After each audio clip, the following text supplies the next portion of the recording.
ہمارا بچہ بیمار ہو جائے، ہمارا خون ہے، ہم اس کو ڈاکٹر کو دکھانے بھی جائیں گے، ڈاکٹر بڑے ہاسپٹل کے لیے ریفر کر دے گا تو ہم بڑے ہاسپٹل بھی جائیں گے، ہمارے بچے کو ایڈمٹ کر لیا جائے گا تو ہم اپنے بچے کے پاس بھی بیٹھیں گے، اگر 10 دن میرا بچہ ہاسپٹل میں رہے گا تو 10 دن بھی ہم اپنے بچے کے ساتھ رہیں گے کیونکہ وہ ہمارا ہے۔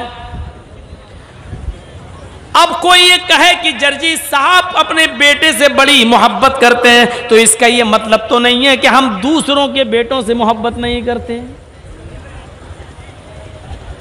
اگر ہمارے قرآن نے ہمارے نبی کے بارے میں یہ کہہ دیا کہ وہ مومنوں کے لیے بڑے مہربان ہیں تو اس کا یہ مطلب تو نہیں ہے کہ دوسروں کے لیے وہ ظالم ہو گئے۔ اگر کوئی یہ کہے کہ جرجیت صاحب اپنے بچے سے بڑی محبت کرتے ہیں تو اس کا یہ مطلب تو نہیں ہے کہ میں دوسروں پر ظلم کرتا ہوں یا دوسروں کے بچوں سے نفرت کرتا ہوں۔ ہاں محبت آپ کے بچے سے بھی ہے لیکن اپنے بچے سے جو خاص محبت ہوگی وہ دوسرے کے بچے سے اتنی خاص نہیں ہوگی۔ آپ کا بیٹا بیمار ہوگا، ہم دیکھنے جا سکتے ہیں 10 15 20 منٹ، آدھا گھنٹہ 1 گھنٹہ ہم آپ کو ٹائم بھی دے سکتے ہیں۔ آپ کے پاس اگر پیسوں کی کمی ہے اور علاج میں پیسہ چاہیے 2 4 5 6 ہزار روپے سے ہم آپ کی مدد بھی کر سکتے ہیں، لیکن اپنے بچوں کو ہم بیمار ہو جائے تو پیسہ بھی خرچ کریں گے، ٹائم بھی دیں گے، 8 10 دن ہاسپٹل میں رہنا پڑے تو ہم ادھر بھی رہیں گے کیونکہ وہ ہمارا اپنا ہے۔ تو اپنوں کے ساتھ کچھ خاص معاملہ ہوتا ہے۔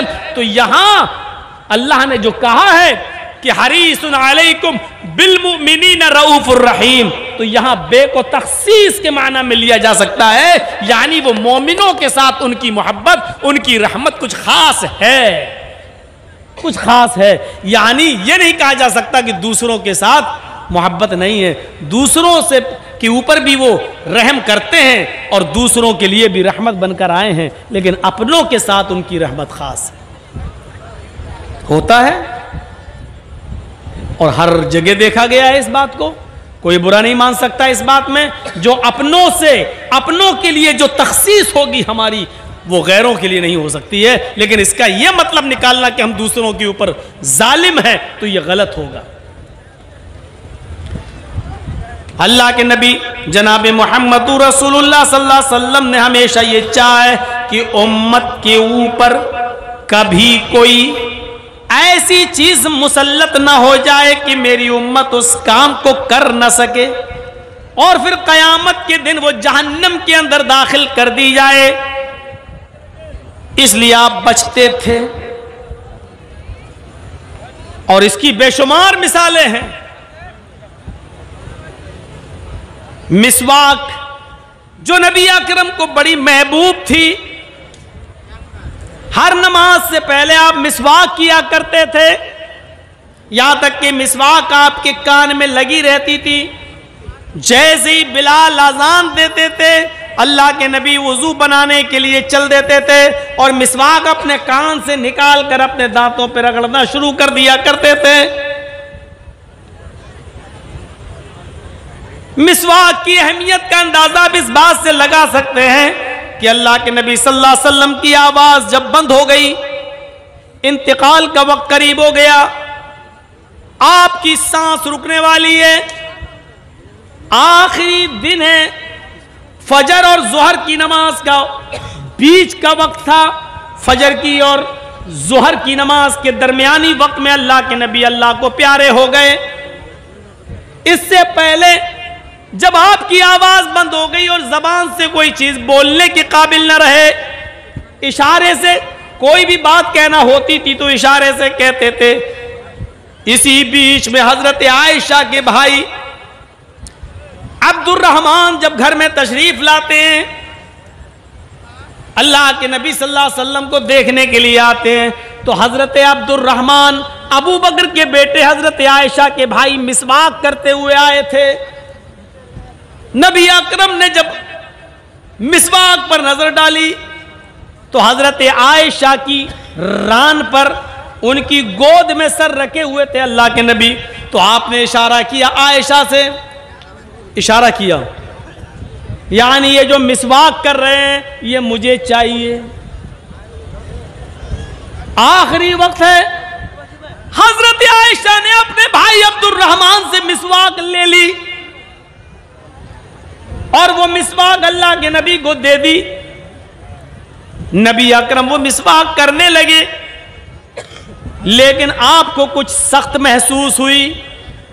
اب دانت اتنے مضبوط نہیں رہے, آخری وقت ہے, اس لیے کچھ کڑی سخت محسوس ہوئی. تو آپ نے وہ مسواک حضرت عائشہ کو دے دی اور اشارہ کیا, یعنی تم اس کو اپنے دانتوں سے نرم کر دو. امی عائشہ پوچھتی ہیں کیا یہ مسواک سخت ہے؟ اشارہ کیا ہاں. کیا میں اپنے دانتوں سے اس کو نرم کر دوں؟ اشارہ کیا ہاں. حضرت عائشہ صدیقہ وہ مسواک اپنے دانتوں میں دباتی ہیں اور اس کو کچل دیتی ہیں, دانتوں سے اس کو نرم کر دیتی ہیں, اور پھر اپنی جھوٹی مسواک اللہ کے نبی کو, اپنے شوہر کو دے دیتی ہیں. اللہ کے رسول صلی اللہ علیہ وسلم وہ مسواک کرنے لگتے ہیں. مسواک کرتے کرتے مسواک ہاتھ سے چھوٹ جاتی ہے, آپ کی داڑھی کے اوپر گر جاتی ہے, اور پانی کے پیالے میں آپ اپنے ہاتھ ڈالنے لگتے ہیں, اور پانی کے پیالے سے ہاتھ نکال کر آپ پانی سے کے پیالے میں ڈبویا ہوا ہاتھ اپنے چہرے پر ملتے جاتے ہیں اور کہتے جاتے ہیں ان للموت سکرات, ان للموت سکرات. موت کے لیے بڑی بے چینیاں ہیں, موت کے لیے بڑی سختیاں ہیں, موت کے لیے بڑی بے چینیاں ہیں, موت کے لیے بڑی سختی ہے. یہ جملے آخری وقت میں اللہ کے نبی صلی اللہ علیہ وسلم کی زبان سے نکل رہے تھے. بخاری شریف کی حدیث کے اندر یہ پورا منظر دیکھا جا سکتا ہے. ان للموت سکرات, موت کے لیے بڑی بے چینی ہے, موت کے لیے بڑی سختی ہے. اس واقعے کو بتانے کا مقصد صرف یہ ہے کہ آخری وقت ہے اور مسواک اللہ کے نبی کر رہے ہیں. اس سے اندازہ لگا سکتے ہیں کہ مسواک کی اہمیت کتنی زیادہ ہے. آپ نے اس کو آخری وقت میں بھی نہیں چھوڑا, لیکن اتنی اہمیت والی چیز کو اللہ کے نبی صلی اللہ علیہ وسلم نے کبھی فرض کا درجہ نہیں دیا. جانتے تھے جو گاؤں اور دیہات میں رہنے والے لوگ ہیں ان کو تو بڑی آسانی سے مسواک مل جائے گی, لیکن جو شہروں میں رہنے والے لوگ ہیں وہ بیچارے کہاں جائیں گے نماز سے پہلے مسواک ڈھونڈنے. اس لیے آپ نے اس کو فرضیت کا درجہ نہیں دیا, صرف اس کی اہمیت کو اجاگر کرنے کے لیے اتنا فرمایا لولا ناشق علی امتی لامرتہم بالسواک.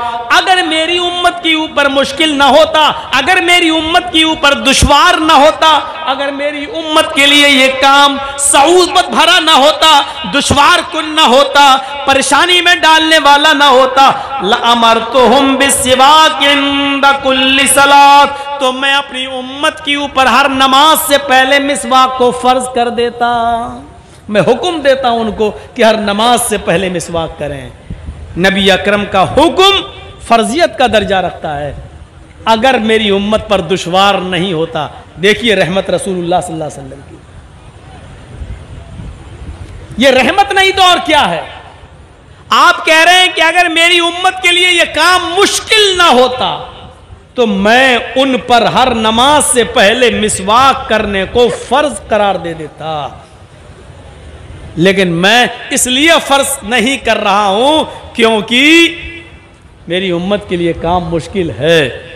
لیکن آپ نے اس کی اہمیت برقرار رکھی, آخری وقت تک مسواک کر کے بتا دیا کہ دیکھو میری نظر میں مسواک کتنی اہم ہے کہ انتقال سے پہلے بھی حضرت عبد الرحمن ابن ابی بکر کے ہاتھ میں مسواک دیکھی تو لے لی, اور کڑی تھی, سخت تھی, تو حضرت عائشہ سے کہا کہ اس کو اپنے منہ میں رکھو اور اپنے دانتوں سے رکھ کر اس کو نرم کر دو. حضرت عائشہ کہتی ہے کہ میں نے اس مسواک کو اپنے دانتوں سے چبا کر نرم کر دیا اور جناب محمد رسول اللہ کو دے دیا. یعنی سخت ہے پھر چھوڑ نہیں رہے, اس کو نرم کروا رہے ہیں, اس کو دانتوں سے کچلوا رہے ہیں اور پھر کر رہے ہیں. اندازہ لگائیے کہ یہ نبی اکرم کی نظروں میں مسواک کی اہمیت کتنی ہے. ٹوتھ پیسٹ کرنے والے نوجوان مسواک کی اہمیت کیا جانے, اور مسواک کی اہمیت اتنی ہے تو کچھ لوگوں نے غلو بھی کر دیا اور ایسی ضعیف اور موضوع اور من گھڑت حدیثیں گڑھ ڈالی ہیں کہ مسواک کر کے نماز پڑھنے سے 70 گنا زیادہ ثواب ملتا ہے۔ ایسے لوگ بھی دنیا میں موجود ہیں جو مسجدوں میں بیٹھ جائیں گے، کتاب کھول لیں گے اور لوگوں کو درس دیں گے کہ مسواک کر کے جو نماز پڑھی جاتی ہے وہ نماز بغیر مسواک کے پڑھی ہوئی، بغیر مسواک کے جو پڑھی جاتی ہے بغیر مسواک کیے ہوئے، تو مسواک کے ذریعے مسواک کر کے پڑھی ہوئی نماز 70 گنا زیادہ وزن رکھتی ہے اور 70 گنا زیادہ اہمیت رکھتی ہے۔ سب موضوع اور من گھڑت روایت ہے۔ مسواک کی اہمیت ہے، اس کا انکار نہیں، لیکن مسواک کے بارے میں اللہ کے نبی صلی اللہ علیہ وسلم نے فرمایا لولا ان اشق علی امتی لامرتهم بالسواک، عند کل وضو بھی آیا، عند کل صلاۃ بھی آیا، عند کل مسجد بھی آیا۔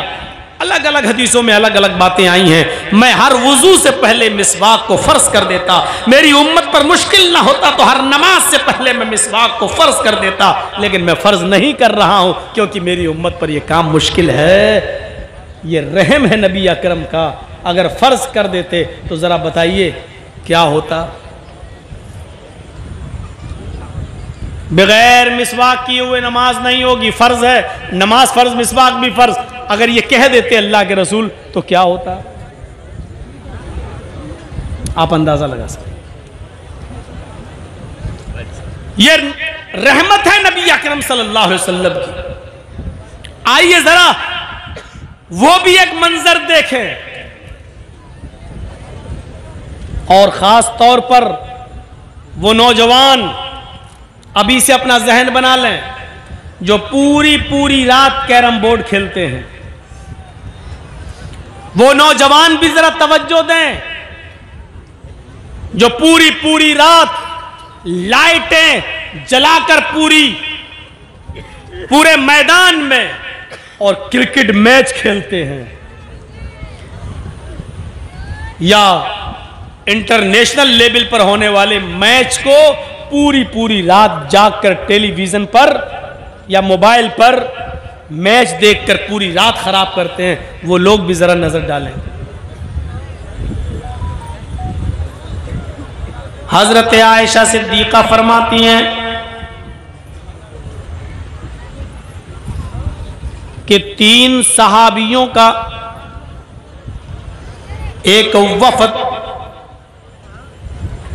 اللہ کے نبی صلی اللہ علیہ وسلم سے ملنے آیا، لیکن نبی اکرم صلی اللہ علیہ وسلم گھر پہ موجود نہیں تھے۔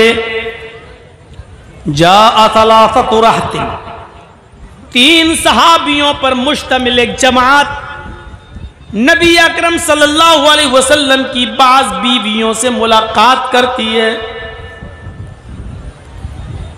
الى بعض بیوت النبی، یہ آیا بعض ازواج النبی، نبی صلی اللہ علیہ وسلم کی بعض بیویوں سے ملاقات کرنے کے لیے نبی نہیں ملے تو اللہ کے رسول کی کچھ بیویوں سے انہوں نے ملاقات کی اور پوچھا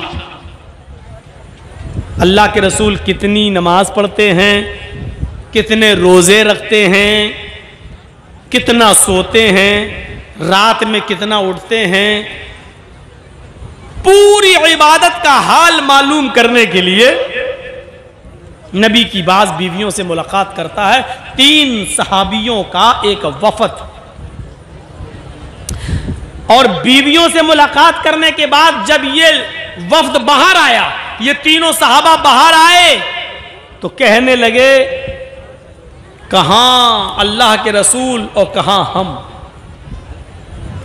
کہاں ہماری عبادتیں اور کہاں نبی۔ اللہ کے نبی اگر عبادت نہ بھی کریں تو چلے گا کیونکہ وہ تو جنتی ہیں، ہم کو تو اللہ کے نبی صلی اللہ علیہ وسلم سے زیادہ عبادت کرنا چاہیے۔